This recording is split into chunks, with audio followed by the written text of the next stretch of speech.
Hey guys, hope you guys doing well. A little rainy out here today, but we're at it again. We have a total of 3 areas a day that we're going to be doing, and then 1 area to treat the pet urine, part of a Pet Pro package.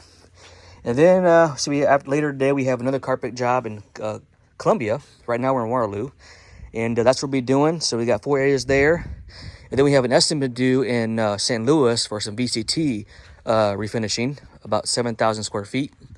So yeah, guys, we've got a busy day today. Hope you guys are doing well, and stay tuned for some results. I'm gonna get to work. Thanks for watching.